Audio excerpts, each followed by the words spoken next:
먼저 정은경 본부장의 설명이 있겠습니다. 코로나 바이러스 감염증 19 국내 발생 현황을 말씀드리겠습니다. 3월 16일 현재 총 누적 확진자 수는 8,236명이며 이 중 1,137명이 격리 해제되었습니다. 어제 신규 확진자는 74명이었고 격리 해제자는 303명 증가하여 전체적으로 격리 중인 환자 수는 감소하고 있는 상황입니다. 지역별 발생 현황은 표를 참고해 주시기를 바랍니다. 전국적으로 역학조사를 한 결과 80.7%는 집단 발생과의 연관성이 확인되었으며 나머지 19.3%에는 산발적인 발생 사례 또는 계속 조사가 진행 중인 그런 사례입니다. 어제 신규 환자의 발생 규모를 보시면 대구 지역이 35명으로 가장 많았고 경기도 지역이 20명으로 많았습니다. 그리고 경북이 7명, 그리고 검역 단계에서 확인된 환자 수가 4명 추가가 진행이 된 상황입니다. 전반적인 신천지 관련 비율은 전체 환자의 60.8%를 차지하고 있고 기타 나머지 여러 시설, 집단 시설을 통한 그런 집단 발병 사례에 대한 거는 표로 정리하여 보고 드렸습니다. 주요 사례에 대해서 말씀을 드리겠습니다. 서울시 구로구 소재의 콜센터 관련해서는 5명의 환자가 추가로 확진되어 3월 8일부터 현재까지 129명의 확진 환자가 확인되었습니다. 어제 신규로 확인된 5명은 11층 콜센터에 근무하는 근무 종사자가 1명 추가되었고 또 11층 근무자들의 접촉자 가족 지인들이 4명 추가로 확인되었습니다. 현재까지 동일 건물의 직원 86명, 11층이 83명, 10층이 2명, 그리고 9층이 1명이었고 주로 11층 근무자의 접촉자가 43명 확인되었습니다. 또한 11층 콜센터 소속 확진 환자가 방문했던 경기도 부천시 소재의 생명수 교회 종교 행사 등을 통해 현재까지 14명의 확진 환자가 확인되어 접촉자 조사 및 관리가 진행 중에 있습니다. 경기에서는 성남시 수정구 소재의 교회 은혜강 교회 관련해서 3월 9일부터 현재까지 46명의 확진 환자가 확인되었고 접촉자에 대한 조사가 현재 진행 중에 있습니다. 초기 6명의 확진자가 확인된 이후에 3월 1일과 3월 8일 예배에 참석했던 교인 135명에 대한 역학조사가 진행 중으로 이 중에서 현재까지 98명에 대한 검사가 시행되어 40명이 양성으로 확인이 되어 총 46명의 확진 환자가 확인되었습니다. 이렇듯 최근에 수도권에서 발생하고 있는 집단 발병 사례들에서는 종교 행사 등의 경우와 같이 닫힌 공간에서 참석자 간의 밀접한 접촉이 발생하여 확진자의 발생 규모가 큰 편입니다. 즉, 한 명의 확진자가 단시간에 여러 명의 감염자를 양산할 수 있는 그런 상황입니다. 종교 행사 등 닫힌 공간 내에서 밀접한 접촉이 발생하는 집단 행사는 감염병의 대량 확산의 구심점이 될 수 있으므로 최대한 개최하지 않거나 참석하지 않을 것을 거듭 당부드립니다. 중앙방역대책본부는 최근 입국 검역 과정에서 확인되는 확진 환자가 잇따라 발생하고 있는 것을 확인하고 있고 해외 여행객들에게 주의를 당부드립니다. 3월 15일 기준으로 일일 국내 전체 입국자는 15,457명이었고 이 중 특별 입국 절차가 적용된 유럽 5개국에서 입국한 사람은 1,389명이었습니다. 특히 3월 14일에서 15일 사이의 검역 과정에서 4명의 검사 양성자가 확인되었습니다. 이는 그 이전에는 직접적으로 검사를 많이 시행하였으나 그 중에는 양성자가 없었습니다. 근데 최근 들어서 유럽발 유행 입국자들에서 양성자가 증가하고 있습니다. 이에 따라 3월 16일 0시를 기해 유럽 5개국으로 시행했던 특별 입국 절차를 확대하여 유럽 전 지역에 대해 입국자 관리 조치를 강화하였습니다. 입국 시 발열 여부 등을 확인하고 국내 체류지 주소 및 수신 가능한 연락처가 확인되어야만이 입국이 가능하며 입국 후에도 자가진단 앱을 통해서 14일간 증상 여부를 제출하여야 합니다. 또한 해당 국가 입국자에 관한 정보는 DUR, ITS, 수진자 자격조회 시스템을 통해서 의료기관에 정보를 제공하여 진료 시에 선별 진료가 이루어질 수 있도록 참조하도록 하고 있습니다. 특히 14일 이내에 유럽 지역을 방문하신 경우 가급적 외부 활동을 자제하고 집에서 머물면서 손 씻기 및 기침 예절을 준수하는 한편 입국 후 14일간은 발열, 호흡기 증상 등의 증상 발현 여부를 면밀히 관찰해 주실 것을 당부드립니다. 또한 의심 증상이 발생할 경우에는 반드시 마스크를 착용하고 선별진료소에 방문하여 진료해 주실 것을 당부드립니다. 사전에 1339를 통해 상담하고 선별진료소의 위치를 확인해 주시길 바랍니다. 중앙방역대책본부는 3월 14일 0시 이전까지 격리 해제된 714명의 특성을 정리하여 말씀드립니다. 이건 어제 기준입니다. 오늘 추가로 격리 해제자가 더 늘었는데 이 통계는 반영되지는 않았습니다. 714명에 대해서는 격리 해제율이 8.8%였습니다. 격리 확진일로부터 격리 해제까지 소요되는 기간은 평균 14.7일, 중앙값은 15일이었습니다. 연령대별로는 60대 미만은 9.7%, 60대 이상은 5.7%의 격리 해제율을 보였으며 격리 상태별로는 의료기관에 입원 격리하다가 격리 해제되신 분이 73%, 생활치료센터 시설격리에서 해제되신 분이 26.5%, 자가격리 상태에서 해제되신 분은 4명, 0.6%로 확인되었습니다. 이들 모두는 검사 음성 확인되고 격리 해제 조치가 되었습니다. 중앙방역대책본부는 대구 경북 지역의 신규 확진자 증가세는 감소하고 있으나 집단시설, 종교시설 등을 중심으로 산발적인 발생이 지속되고 있어 경계를 늦추지 않아야 된다고 말씀드립니다. 특히 생활 속의 방역수칙 준수가 당연시되는 새로운 일상을 침착하게 준비하는 게 필요하다는 판단입니다. 저희가 각종 전문가들의 의견과 위기대책 전문위원회도 개최하였고 외국의 전망들도 대부분은 이 코로나 바이러스가 단기간에 소멸되기는 어렵고 장기전에 대응해야 된다라는 그런 의견이 많습니다. 장기전에 대비한 그런 새로운 일상에 대한 준비가 필요하다는 말씀을 드립니다. 첫째로 각 사업장, 기관, 학교 등은 아파도 나온다라는 문화를 아프면 쉰다로 바뀔 수 있도록 근무 형태나 근무 여건을 개선하는 게 필요하겠습니다. 이에 따라 발열이나 호흡기 증상이 나타난 사람이 큰 부담 없이 등교나 출근하지 않고 외출을 자제하며 집에서 경과를 관찰할 수 있도록 전 사회적인 그런 제도화, 지지가 필요하다고 생각합니다. 또한 밀집된 근무 환경 등을 적극 개선하고 주기적인 환기와 소독을 철저히 시행하며 온라인 재택근무가 일상적으로 이루어질 수 있는 유연한 근무 형태를 마련하는 것도 필요하겠습니다. 둘째로는 고위험군의 감염을 막기 위한 세심한 사회적 거리두기도 계속 실천하는 것이 필요합니다. 코로나 바이러스 19의 방역의 최대 목표는 고위험군의 이환과 사망을 줄이고 또 이런 고위험군의 집단 발생으로 인한 의료기관의 붕괴, 의료기관 시스템이 붕괴되는 것을 막는 것입니다. 특히 사회경제적인 활동이 활발한 성인 그리고 학령기 아동 등은 대부분은 경증 감염 상태입니다. 하지만 이들이 기저질환자나 고령층이 많은 의료기관, 사회복지시설 등 집단시설 또는 종교기관 등 다중이용시설 등을 방문할 경우에는 대규모 집단 감염을 일으킬 우려가 있습니다. 또한 어르신들은 외출을 최대한 자제하고 특히 많은 사람들이 모이는 공간에는 방문하지 않아야 하는 게 중요한 상황입니다. 아울러 일반 성인들도 불필요한 의료기관의 면회, 집단시설의 방문 등을 최소화하고 영상 등을 활용해 상호 소통하는 문화를 정착시키는 노력이 필요하겠습니다.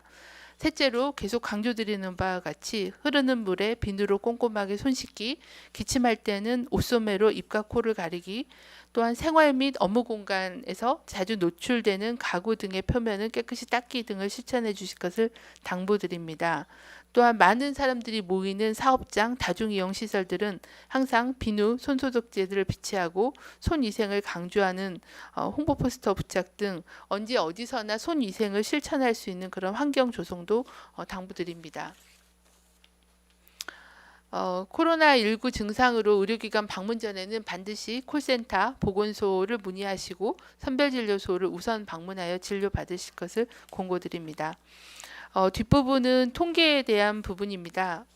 저희가 오늘 추가로 드린 통계에 대해서는 13쪽은 계속 보셨던 통계이긴 합니다. 보시면은 연령별 치명률을 보시면 80세 이상은 9.26%, 70대는 5.27%, 60대는 1.37%처럼 60대 이상인 경우에는 사망자의 분율도 높고 또 연령이 올라갈수록 치명률이 올라갑니다. 특히 고령자들, 어르신들에 대한 건강 보호 그리고 노출을 최소화하는 그런 노력이 필요하고 중증 환자에 대한 진료 체계를 좀 더 정교하게 만드는 것들을 진행하고 있는 상황입니다. 14쪽의 해외 유입 추정 사례 현황입니다. 현재 50명 정도가 해외에서 유입된 걸로 추정하고 있습니다. 이 부분은 이제 자세한 역학조사가 종료가 되면 추정이 아니라 감염 경로에 대한 것을 확정할 수 있겠습니다. 주로 앞단의 일부에는 중국으로부터 유입이 많았고 최근에 유입 환자가 증가하신 걸 볼 수 있으실 텐데 최근에 주로 증가하고 있는 것은 유럽 지역, 특히 이탈리아, 스페인, 프랑스 여러 나라들을 방문하고 입국한 유럽 그 입국자에서의 해외 유입이 증가하고 있는 그런 상황입니다. 격리 해제자 현황은 자료를 보시면 될 것 같습니다. 현재 저희가 급격하게 신규 환자가 많이 증가했고 15일이 경과한 그 시점부터 서서히 격리 해제자가 증가하고 있는 양상이긴 합니다. 연령별 격리 해제 현황도 아무래도 젊은층 30, 40대의 해제율이 좀 더 높은 상황이긴 합니다. 하지만 이거는 이제 언제 격리가 됐느냐에 따른 시점에 따른 차이가 있기 때문에 격리 해제 비율을 참고해 주시면 될 것 같습니다. 중증도나 연령군에 따른 그런 격리 해제 비율은 표로 참고해 주시길 바랍니다. 부침 3은 현재까지 발생한 75명의 사망자에 대한 현황입니다. 앞서 말씀드린 것처럼 사망자의 평균 연령은 74.2세입니다. 또한 65세 이상의 어르신들의 사망자의 비율은 81.3%입니다. 치명률은 말씀드린 대로 연령대가 증가함에 따라서 증가하고 있습니다. 특히 7, 80대의 고령 어르신들에 대한 건강 보호에 각별히 유의할 필요가 있겠습니다. 기저질환은 75명 사망자 중에 74명이 기저질환이 있으셨고 확인이 안 되신 분이 한 분 계셨습니다. 감염 경로는 집단 발생과 관련된 사망자가 52%였고 확진자의 접촉자가 9.3%, 나머지 29명에 대해서는 감염 경로에 대한 게 조사가 진행 중에 있습니다. 사망 장소는 입원실이 77.4%, 응급실이 20%, 자택에서 사망하신 분이 2분 계셨습니다. 상세한 내용은 표로 참고해 주시기를 바랍니다. 75명의 사망자가 발생을 한 상황입니다. 그리고 저희가 본 걸로는 50대가 6명이었는데 그 6명 중에 4명은 청도 대남병원의 입소자였습니다. 그리고 나머지 2분은 만성 신부전증과 같은 그런 중증의 기저질환이 있으신 분이 사망하신 걸로 그렇게 확인하고 있습니다. 사망자 고인의 명복을 빌고 유족들에게는 심심한 위로의 말씀을 드립니다. 이상입니다. 네, 질의응답 받도록 하겠습니다. 3-4분씩 5송에서 3분 받겠습니다. 예, 맨 오른쪽에 계신 기자님. 예, 조선일보 성우입니다. 그 입국 검역 과정에서 양성 나오신 4분은 어디서 오신 경우고 국적이 파악됐는지 궁금하고요. 그리고 지금 이제 뭐 새로운 양상이라고 하셨는데 의료계에서는 뭐 입국 제한을 더 확대하거나 혹은 입국 후에 의무적인 2주 자가격리가 필요하다는 이런 의견도 나오는데 방대본의 입장은 어떤지 궁금합니다. 네, 네 분은 모두 내국인, 국적은 내국인들이시고요. 한 분은 잠시만요. 제가 한 분은 체코에서 입국하셨고요. 한 분은 이탈리아, 그리고 한 분은 여러 국가들을 방문하셨습니다. 뭐 스페인, 프랑스, 영국 이렇게 해서 여러 국가들 여행하시고 들어오신 분들이기 때문에 국적은 다 내국인들이시고요. 그리고 저희가 50명이라고 했는데 50명 중에 외국 국적은 7명이었고 나머지 분들은 다 내국인이셨습니다. 예, 국적은 그렇습니다. 제가 숫자를 지금 정확하게 그리고 입국 제한에 대한 확대는 저희가 이제 계속 중국, 일본, 동남아를 하다가 최근에는 그 유럽 5개국, 이탈리아, 이란을 하다가 유럽 5개국까지 확대를 했고요. 이제 전 세계적인 그런 유행 동향이 유럽도 전 지역으로 확대가 되고 있어서 유럽 전역까지는 확대를 한 상황이고요. 나머지 남아 있는 부분들이 아마 미주하고 그 다음에 아프리카 뭐 이런 데일 것 같은데요. 유행 양상들을 좀 보면서 전체로 확대하는 그런 방안에 대해서는 실무 협의를 계속 진행하고 있습니다. 현재까지 그 한국 입국자 숫자가 평상시에 유행이 없었던 시절보다는 한 90%가 감소한 그런 상황으로 전반적인 입국자 숫자가 많이 줄어든 그런 상황이긴 합니다. 그리고 WHO가 세계적인 대유행 팬데믹을 선언한 이후에 각 국가들이 입국 금지를 서로 조치를 취하고 있는 그런 양상이기 때문에 어떤 국제 간의 어떤 인구 이동은 굉장히 급격히 더 줄 걸로 그렇게 판단을 하고 있어서 저희도 거기에 맞게 그런 검역과 입국 제한 조치에 대한 범위는 계속 검토 중에 있습니다. 그리고 현재는 저희가 입국 후에 자가격리를 강제로 시키고 있지는 않습니다. 그러니까 입국 시 검역과 또 보건교육 그리고 자가관리 앱을 통한 확인, 그다음에 앱을 신고하지 않았을 때 조치하는 부분들을 이제 전 특별 입국 절차를 통해서 진행을 하고 있는데 이 부분을 좀 더 강화하는 부분에 대해서도 현재 내부적으로 검토 중에 있습니다. 다음 질문 받겠습니다. 예, 기자님.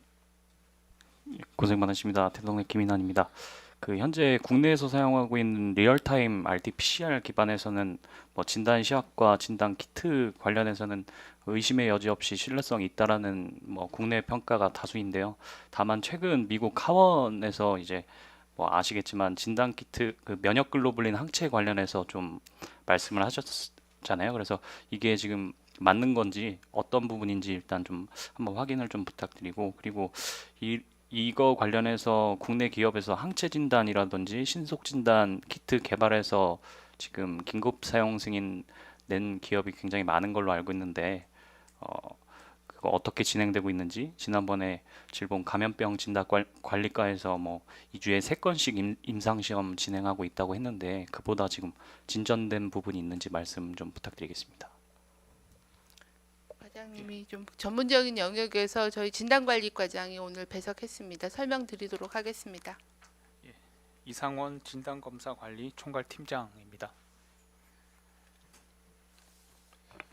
예, 먼저 그 어저께부터 그 보도에 나왔던 그 혈청검사법에 대해서 말씀드리겠습니다.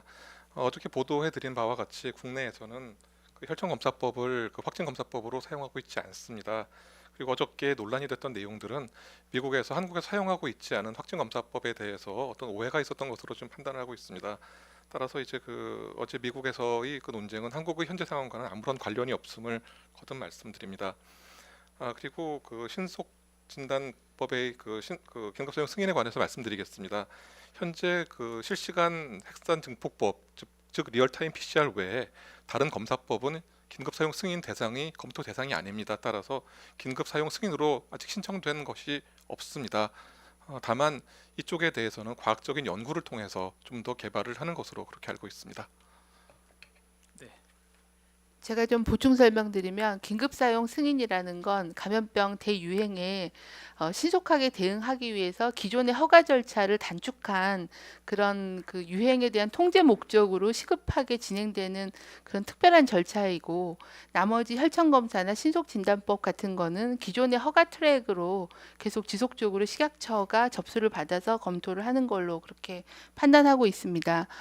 그리고 항체 검사법은 저희도 필요하다고 생각합니다. 왜 그러냐면 왜냐하면 PCR 검사법 말고 이후에 항체가 형성되는지 또 PCR이 음성으로 전환됐을 때 감염 여부를 보려면 혈청 검사 같은 거가 필요하기 때문에 저희 진단분석센터에서도 여러 종류의 항체 검사법을 세팅하고 있는 그런 상황입니다. 하지만 이게 유행에 대응하기 위해서 표준 검사법, 표준 확진법으로 쓰고 있지는 않습니다.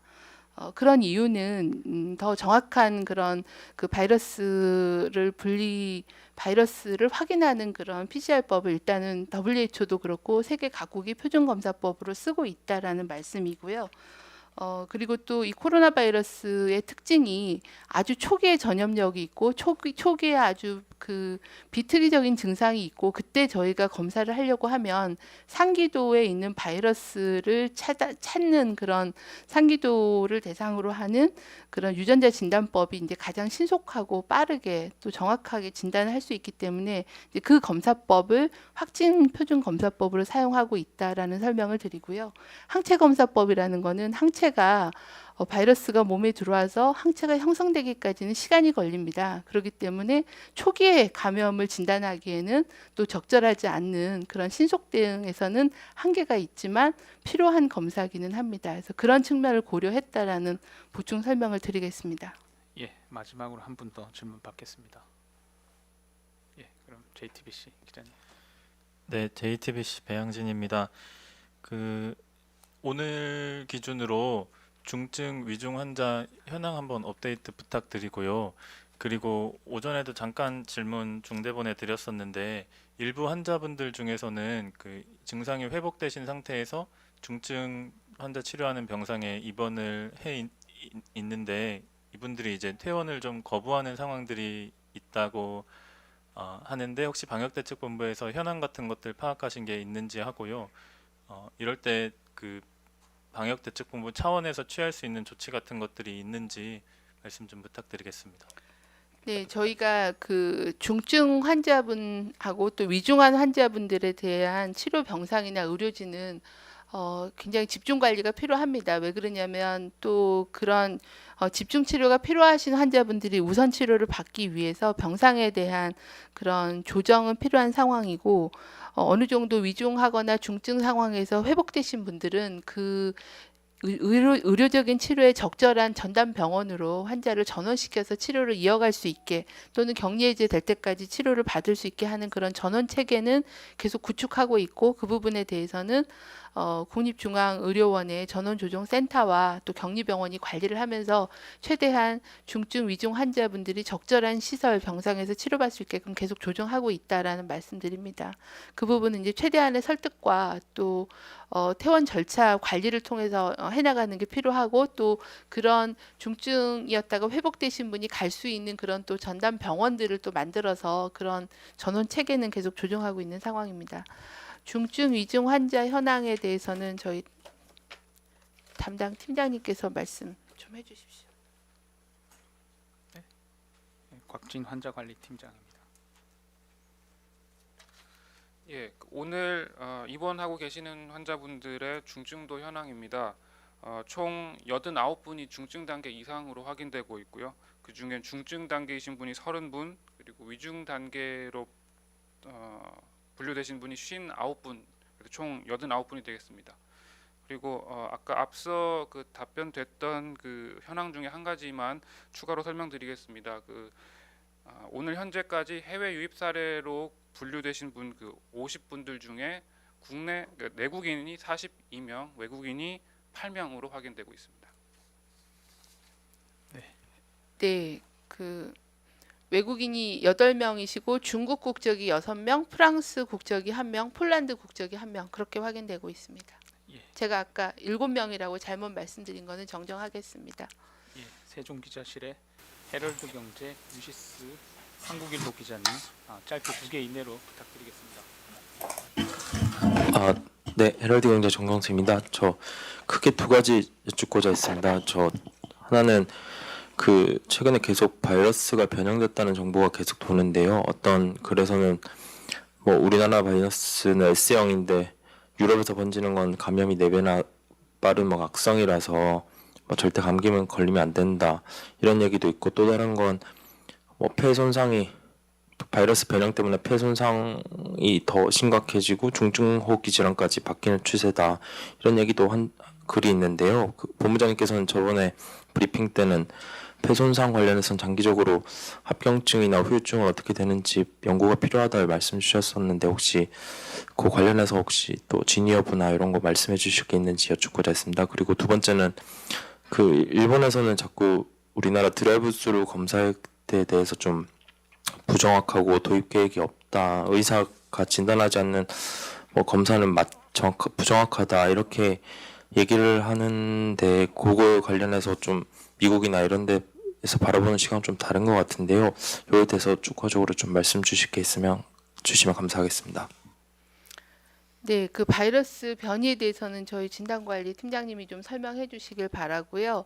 그 폐손상 등과 같은 경우에는 우리나라도 이제 격리 해제자들이 한 700명 정도 발생을 하고 또 그중에서는 위중하거나 중증이신 분들 중에서도 일부 퇴원 격리 해제가 되신 분들이 있습니다.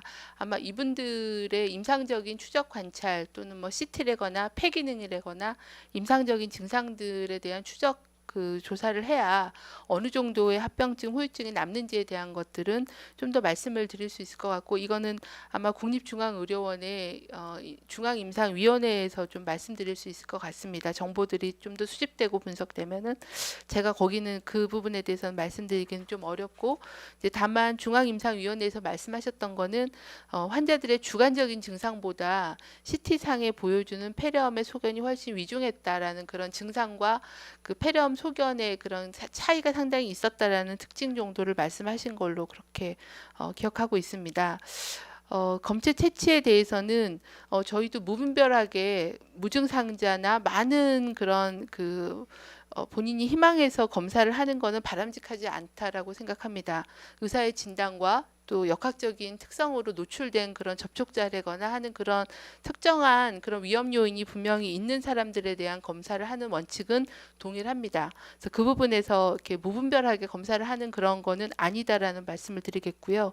드라이브 스루라는 거는 검체를 채취하는 하나의 방법론입니다. 그러니까 누구를 검사할지에 대한 거라기보단 방법론에 대한 부분들이 있습니다. 그래서 기존에는 저희가 선별 그 진료소에서 음압 텐트나 아니면은 오픈된 야외 텐트를 치고 그리고 검체 채취를 했지만 주변을 소독하거나 하는 데서 이제 상당히 시간이 많이 걸려서 하루에 한 20명 정도 검체 채취하기 어려웠던 그런 검체 채취를 하는 환경, 방법을 좀 더 획기적으로 개선한 게 드라이브 스루라는 그런 그 검체 채취를 하는 그런 방법이고요.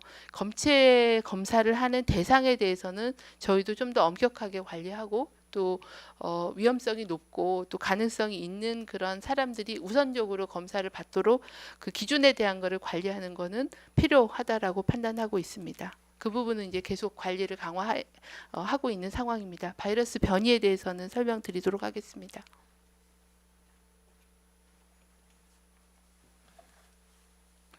예, 지금 그 중국을 중심으로 한 연구에서는 몇 가지의 바이러스 변이형은 있는 것으로 알려져 있습니다. 하지만 그 바이러스 변이형이 어떤 유행의 속도라든가는 치명률에 영향을 주는 그런 것은 아직 아니라는 것으로 알려져 있고 그 변이의 그 패턴에 대해서 어떻게 변해 나갈지 여기에 대해 주목을 하고 있습니다. 우리나라에서도 그 바이러스 주를 분석으로 해서 연구한 결과 아직까지 의미 있는 변화는 아니라고 봅니다. 다만 유럽에서 지금 그 전파 속도가 너무 빠른 나머지 여기에 대해서 어떤 변이에 의한 것인가 아닌가라는 그런 논의가 있었던 것 같습니다. 하지만 그 과학계에서는 아직까지 특정 바이러스의 변이 또는 바이러스의 어떤 다른 그 돌출적인 상황에 의해서 그 유럽의 속도가 빨라진 것은 아니라고 판단을 하고 있습니다. 아직까지 그래서 그것은 공인된 사실은 아니라고 말씀드립니다. 어떤 유행이 발생하게 될 때에는 한 가지 요인에 의해서 유행이 전파되거나 넓어지지 않습니다. 사람과 그 다음에 그 병원체와 환경의 세 가지 요인들이 모두 영향을 미치게 되는데 이 중에서 바이러스의 영향에 의한 것으로는 현재까지 보지 않는다라는 것이 과학계의 공통된 의견입니다. 네. 다음 유시스 기자님 짧게 질문 부탁드립니다. 뉴시스 임재희 기자인데요. 그 저번에 말씀해 주셨던 신천지 대구교회 관련해가지고 첫 감염경로 혹시 추가 조사가 나온 게 있는지 궁금하고요. 그리고 그거 관련해서 혹시 지금 나와 있는 집단 발생 사례 중에 혹시 신천지와 연관해서 조사가 진행 중인 사례는 뭐가 있는지 혹시 말씀해 주실 수 있으면 부탁드리겠습니다. 네, 대구 신천지 대구교회의 처음 감염원 감염 경로는 계속 조사가 진행 중에 있습니다. 저희가 말씀드린 것처럼 행정조사를 통해서 추가적인 정보를 확인을 했고 받았고 예배 시간이라거나 참석자라거나 전체 명단 그리고 개인 정보를 가지고 출입국 조회 이런 걸 좀 다각적으로 조사를 진행을 하고 있습니다. 이거는 이제 역학조사 관점도 있고 또 여러 다른 다양한 자료원들을 좀 공통되게 분석을 해야 돼서 시간이 좀 소요될 걸로 판단합니다. 이 부분도 좀 더 의미 있는 그런 조사 결과가 나오면 말씀을 드리겠습니다. 몇 가지 가능성들을 놓고 계속 하나하나 조사를 진행하는데 아직은 결론을 내리지는 못한 상황입니다. 신천지 대구교회하고 관련돼서 연관 사례는 굉장히 많습니다. 특히 대구 경북 지역인 경우에는 굉장히 많은 의료기관, 사회복지시설 그리고 요양병원, 요양원들이 신천지 교인으로부터 또는 출발된 그분들이 그 시설의 종사자이기도 하고 그 시설의 이용자이기도 하고 또 그 시설에서 머물렀던 가족이기도 하고 해서 굉장히 다양한 경로를 통해서 그 감염원으로서 작용한 그런 집단 발병 사례는 굉장히 많이 있는 상황입니다. 그래서 그거를 지금 열거해서 말씀드리기는 어렵고 아마 조금씩 유행이 진정되면은 그런 부분들도 좀 더 정교하게 정리해서 말씀드리도록 하겠습니다. 신천지 대구 교회로부터 촉발된 2차, 3차 집단 발병 사례는 상당히 많은 편입니다. 예. 방금 저희가 문자 한 통 드렸습니다. 그 18페이지에 오타가 있어서요. 문자 참고해 주시면 좋겠습니다. 다음은 한국일보 기자님. 네, 안녕하세요. 저 한국일보 변태섭입니다. 그 사회적 거리두기 지침을 확진자 현황에 따라 지역마다 차등 적용하는 것에 대해서 어떻게 생각하시는지 여쭙고 싶고요. 두 번째로 교회에서 집단 감염이 계속되고 있는데 그 예배 자제 협조 요청 외에 감염병 예방법에 따라 정부에서 할 수 있는 방법은 없는지 여쭙고 싶습니다. 네, 사회적 거리두기에 대해서는 저희도 이제 보시다시피 시도별로 조금 발생 양상이 좀 다르기는 합니다. 하지만은 저희가 경험했던 것처럼 신천지 교회도 한 10,000명 정도의 교인들이 물론 한 2주 뭐 이렇게 넘게 폭로가 되기는 했지만 감염률이 40%이고 또 오늘 말씀드렸던 그런 교회 부천 생명수 교회도 한 40% 되고요. 또 성남에서 발생한 그 교회의 발병률도 한 30% 넘습니다. 그러니까 굉장히 그런 종교 행사라는 그런 좁은 밀폐된 공간에서 예배와 찬송을 하는 그런 종교 행사의 노출이 굉장히 많은 수를 한 명의 감염자가 30-40명 내지는 뭐 100명이 넘게 감염을 유발할 수 있는 그런 위험 요인이 굉장히 크기 때문에 환자 수가 적어서 안 해도 된다라고 얘기하기는 좀 어려울 것 같습니다. 그리고 굉장히 왕래가 많고 좀 더 이제 뭐 위험 상황에 따라서 달리 적용하는 것도 저희도 검토는 하고 있지만 현재로서는 그 급속한 확산을 막기 위해서는 좀 사회 전반적인 노력과 참여가 필요하다라는 그런 의견입니다. 그리고 좀 더 강제적인 수단으로 사회적 거리두기를 하는 게 필요하지 않겠냐라는 그런 말씀이신데 저희는 이제 모든 경우의 수를 다 이렇게 놓고 위험도와 조치의 효과에 대한 부분들은 계속 봐야 된다고 생각합니다. 유럽에서도 저희가 여태껏 감염병 관리를 하면서 그렇게 사회적인 그런 거리두기를 통제를 이렇게 아주 급속하게 해본 사례는 최근 들어서는 없었던 것 같기는 합니다. 그렇긴 하지만은 이 코로나19의 특성이 초기의 경증에 굉장히 큰 전염력 또는 심지어 발병하기 전에 바이러스가 분비가 된다라는 그런 연구와 또 무증상 시기에도 전염이 될 수 있다라는 그런 가능성이 제기되면서 좀 더 엄격한 그런 사람들 간의 전파를 줄이지 않고서는 관리가 어려운 그런 측면이 있는 것도 사실입니다. 그래서 그 부분에 대해서는 저희도 계속 고민하고 있고 유행 양상을 보고 저희도 판단을 해야 되는 그런 상황입니다. 감염병 법에는 그런 예방 조치를 할 수 있는 그런 근거들은 현재는 있습니다. 뭐 뭐 다른 집회 같은 거를 못하게 하는 그런 법적인 그런 조항들이 있는 상황입니다. 그래서 이 부분은 어느 수준으로 어느 기간에 어떻게 할지에 대해서는 계속 위험도 평가하고 중대본 내에서 협의를 거쳐서 논의하도록 그렇게 하겠습니다. 예. 그 지금 질의 요청 주신 분 4분 계신데 한두 가지씩 짧게 부탁드리겠습니다. 한 가지 말씀드리면은 저희가 이제 한 3주 정도의 휴교 휴원 그리고 이런 다중 행사에 대한 제한 권고 그리고 종교 행사들에 대한 자제 요청을 드려서 한 3주 정도 굉장히 열심히 온 국민이 참여해 주셨습니다. 그래서 현재 저희가 이제 보고 있는 그런 대구 경북 지역을 제외한 나머지 시도에서의 발생이 그렇게 급격하게 증가하지 않은 거는 그동안 3주간 저희 국민들이 적극적으로 사회적 거리두기에 참여해 주신 그런 결과라고 보여집니다. 물론 일부 콜센터 같은 밀폐된 사업장 그리고 종교 행사를 통한 집단 시설 또는 뭐 PC방, 노래방을 통한 그런 집단 발병들이 보고는 되고 있습니다. 근데 이제 그런 게 더 많이 생길 수 있는 것들을 많이 차단한 그런 결과이지 않을까. 하지만 이거를 이제 지금 상황에서 그만두거나 느슨해지면 우리가 경험했던 그런 집단 사례들이 훨씬 더 많아질 거고 그렇게 되면 감염자 수가 급격히 증가할 거고 그렇게 되면 고위험군에서의 중증 위중 환자들이 늘어나면 결국은 현재도 중환자 치료에 굉장히 어려움을 겪고 있는 이 의료 자원이 굉장히 큰 그런 어려움에 봉착할 수 있습니다. 그래서 좀 더 이 유행이 통제될 때까지는 사회적 거리두기는 더 강력하게 실천해 주실 것을 당부를 드립니다. SBS 기자님, 경향신문 기자님 질문 주십시오. 네, 안녕하세요. 고생 많으십니다. SBS 김형래 기자입니다. 먼저 성남 은혜강교회 관련해서 그 최초 지금까지 파악된 것 중에서 최초 확진자의 그 증상 발현일이 제일 먼저가 언제였는지가 좀 궁금하고요. 그리고 이제 오전 브리핑에서도 나왔는데 그 해외 유입 관련해서 인천공항 검역 강화하신다고 했는데 혹시 이 검역 강화 관련해서 인력 추가 투입 계획이나 이런 것들이 좀 질본 차원에서 준비하시는 게 있는지 좀 궁금합니다.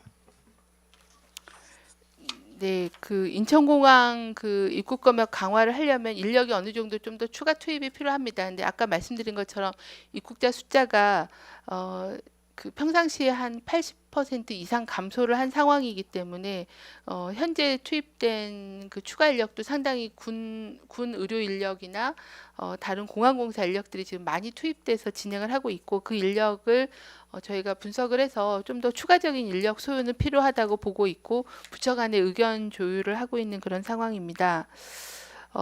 성남 은혜강인 경우에는 가장 최초로 확진된 사례는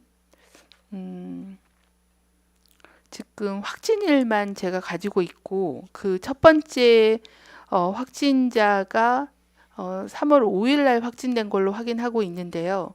이분의 발병일은 제가 지금 정보를 갖고 있지는 않습니다. 확진일 말고 발병일에 대해서는 확인해서 문자나 이런 걸 통해서 알려드리도록 그렇게 하겠습니다. 네, 다음 경향신문 기자님. 안녕하세요. 경향신문 박채영입니다. 질문 2가지 드리려고 하는데요. 첫 번째로는 그 지난주에 노래방, PC방 등 뭐 사업장 집중관리 지침을 만드셨는데 이거 관련해서 지자체에서 이행 여부 확인하시겠다고 하셨는데 이게 며칠 안 되긴 했지만 지금까지 이행 여부 확인된 것이 있는지 궁금하고요. 그리고 청도 대남병원 관련해서도 역학조사 추가로 더 진행된 것이 있는지 궁금합니다. 그 사업장 다중이용 시설에 대해서는 저희가 이제 방대본에서는 공통 가이드라인을 만들었고 그리고 각 부처별로 뭐 콜센터는 고용부 그리고 이제 다중 이용 시설은 문체부 그리고 뭐 PC방 노래방은 어디 뭐 이런 식으로 해서 각 부처별로 그 관리 대상 사업장에 대한 좀 더 그 사업장에 특화된 그런 지침들을 만들어서 일단 나간 상태입니다. 그리고 이행 점검도 중대본에서 행안부 중심으로 해서 지자체와 이런 이행 여부에 대한 거는 실적이나 아니면 상황 보고를 받고 있어서 이 부분은 중대본이 브리핑할 때 혹시 말씀드릴 수 있는지 전달하도록 하겠습니다. 이 부분에 대해서는 저희가 정보를 갖고 있지는 못합니다. 대남병원에 대해서도 그 아까 대구 신천지 대구교회와 마찬가지로 감염 경로에 대한 조사가 진행 중에 있습니다. 아마 저희가 볼 때는 이제 두 사례가 좀 더 연계되어 있지 않을까라는 그런 관점을 가지고 두 큰 클러스터, 두 큰 집단 유행은 워낙에 사회적으로도 준 여파도 컸고 또 저희도 이 부분은 꼭 좀 처음에 그 감염 경로가 어딘지에 대해서는 좀 다각적으로 조사를 진행을 하고 있습니다. 아직 저희가 더 확인된 거는 없습니다. 물론 그때 문제 제기하셨던 장례식장 참석자에 대해서도 뭐 CCTV를 통해서 명단도 확인했고 또 발병 여부도 확인을 했고 또 신천지 교인 여부도 확인을 했고 그리고 또 그 대남 정신병원의 종사자들에 대한 조사 그리고 면회객들 또는 외출하셨던 환자분들께 굉장히 다양한 가설을 두고 하나하나 조사를 진행하고 있는데 아직까지는 어디서부터 시작됐다라고 밝히지는 못하고 있습니다. 그 부분도 계속 그 대구 신천지 교회하고 마찬가지로 조사를 진행해서 의미 있는 결과가 나오면 말씀드리겠습니다. 네, 그럼 CBS 기자님과 한국일보 기자님 질문 받겠습니다.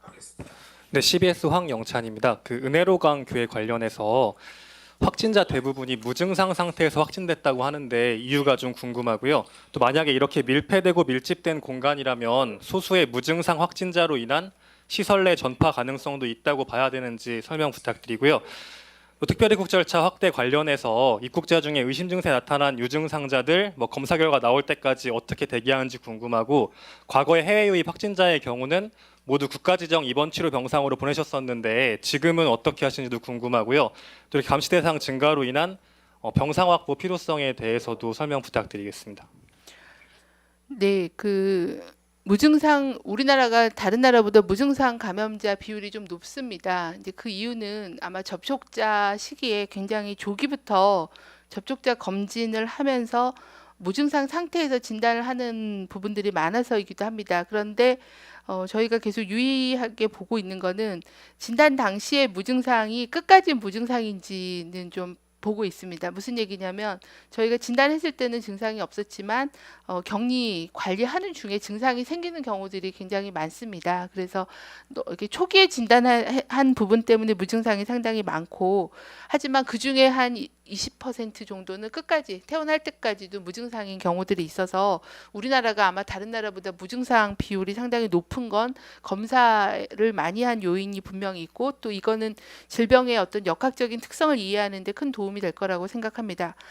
두 번째는 이 무증상자가 전염력이 있느냐에 대해서도 아직은 명확하지 않습니다. 그래서 저희도 무증상자들을 중심으로 해서 이분들의 2차 접촉자들이 감염이 있는지 없는지를 조사를 해야만 무증상으로 인한 2차 전파가 있는지를 확인하는데 여태까지 저희가 조사하기로는 아직까지는 그렇게 객관적인 그런 증거가 명확한 무증상 감염 사례, 전파 사례는 아직 확인하지는 못했고 이 부분도 기획 조사를 진행하고 있습니다. 그리고 공항에서 검역 과정에서 유증상자로 확인되신 분들은 저희가 이제 그 검역 조사를 통해서 의심되는 환자분들은 인천공항에 음압 격리 시설이 있습니다. 50명 정도를 수용할 수 있는 음압 격리 시설이 있고 거기에서 일단 대기를 하시고요. 한 1박 2일 정도 대기하시면은 검사 결과가 인천공항에 BSL-3 검사실이 있어서 거기서 검사를 진행을 합니다. 그렇게 되면 음성이 나오면 일단 지역사회로 가시게 되고 또 그런 결과들은 저희가 지자체와 공유하고 있고요. 양성으로 확인되신 분들은 국가지적 격리 병상이나 아니면 전담병원으로 이송돼서 병원 격리를 시행하고 있습니다. 예, 그럼 한국일보 기자님 마지막 질문 받겠습니다. 예, 한국일보입니다. 그 사태가 장기화한다면 취약계층 거주 시설에서는 피로도가 올라가고 방역에 좀 빈틈이 생길 수밖에 없다 이런 이야기가 있는데요. 예컨대 병원 입원 환자의 경우에 지금 간병인 같은 게 출입이 안 되는 문제가 있고 요양원도 외부인 지금 출입이 안 되는 상황입니다. 그래서 경기도에서는 오늘 예방적 코호트 격리 22일까지 또 연기한다고 발표했는데 이렇게 고위험군 시설에선 장기화를 좀 어떻게 대비해야 되는지 좀 어떤 예방 수칙이 필요한지 좀 여쭤봅니다. 네, 저희도 이제 많은 전문가들이 이제 장기전에 대비해야 된다는 얘기가 지난주에 가장 많이 나온 그런 화두였던 것 같습니다. 저희도 이제 그동안에는 급성기 유행과 유입 차단 또 대구 신천지로 촉발된 그런 대량 환자에 대한 대응을 많이 집중을 했습니다. 하지만 이게 장기화에 대비해서 그동안에 했던 방역 조치에 대한 조치들을 중간 평가를 좀 하고 어떻게 장기전에 맞는 방역 조치들을 만들지에 대해서 현재 내부적으로 검토 중에 있습니다.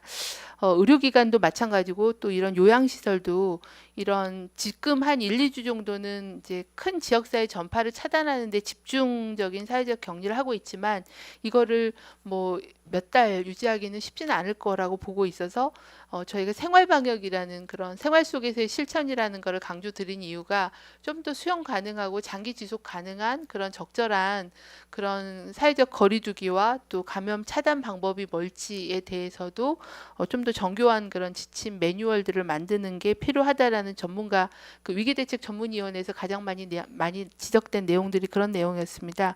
그래서 의료 체계도 코로나19에 좀 더 적합한 체계로 전환을 시키고 또 이런 시설에서도 좀 더 안전하게 관리를 하면서 지속 가능성이 있는 그런 조치들에 대해서는 그런 지침이나 매뉴얼 등을 보완하고 있다는 정도 말씀드리겠습니다. 하지만 3월 말 4월 초 정도까지는 아직까지는 그런 격리 그 사회적 거리두기에 대한 부분들을 유지하는 것을 필요하다라는 그런 말씀은 마찬가지고요.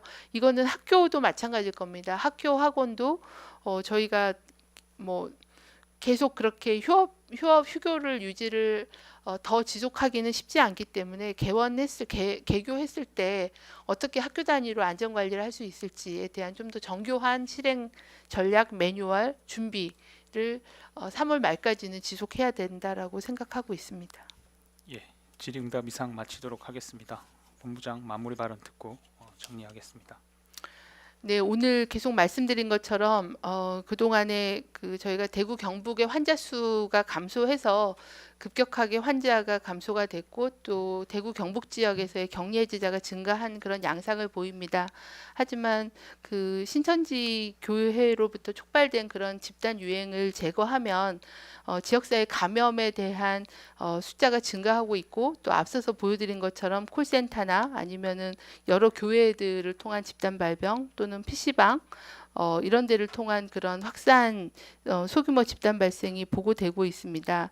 이런 부분들은 밀폐된 공간에서 1시간 이상의 장기간 노출이 됐을 때는 발병률이 30%가 넘어가는 그런 굉장히 높은 전염력을 보이고 있고 또 이분들은 대부분 경증의 초기이기 때문에 인지하기가 쉽지 않은 그런 측면이 있어서 저희가 불가피하게 사회적 거리두기를 강조드리는 이유는 이 코로나19의 특성 때문이라는 것을 다시 한번 말씀드립니다.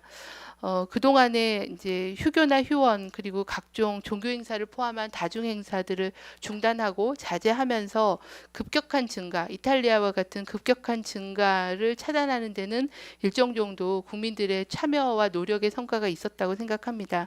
하지만은 지금 시기에는 좀 더 이런 부분들을 지속 강화해서 그런 집단 발병 그리고 집단 발병으로 인해서 고위험군들이 중증으로 많이 가서 사망하거나 의료 전달 체계에 영향을 주는 그런 부분들은 최대한 막는 게 아직은 필요한 그런 상황입니다. 굉장히 힘들고 어려우시더라도 이런 개인 위생 수칙과 사회적 거리두기에 대한 참여, 적극적인 참여 부분들을 지속해 주실 것을 다시 한번 강조드립니다. 또한 이제 유럽발로 시작된 해외 유입으로 인한 또 유입의 위험성이 같이 증가하고 있기 때문에 불필요한 해외 여행을 좀 자제하고 그리고 또 여행에서 돌아왔을 때는 2주간 위험 증상에 대한 부분 또 다중 시설에 대한 노출 고위험군을 만나거나 하는 그런 노출들을 최대한 줄여주시고 자택에 머물면서 그런 증상 여부를 좀 모니터링 해주실 것을 강력하게 말씀을 드립니다. 아무래도 이제 장기전에 대응해서의 어떤 사회 전반적인 그런 위생 감염병 대응에 대한 그런 그 관리 체계를 강화하는 부분들에 대한 준비 작업들을 같이 진행해야 된다고 생각합니다. 그래서 이 부분도 저희 중앙방역대책본부와 또 중수본, 중대본에서도 적극 지자체와 같이 이런 준비들을 철저히 해나가도록 하겠습니다. 그동안에 그런 여러 가지 그 방역 대책에 협조해 주신 많은 국민들께 감사하다는 말씀 드리겠습니다. 예, 이상으로 정례 브리핑 마치겠습니다. 참석해 주셔서 감사합니다.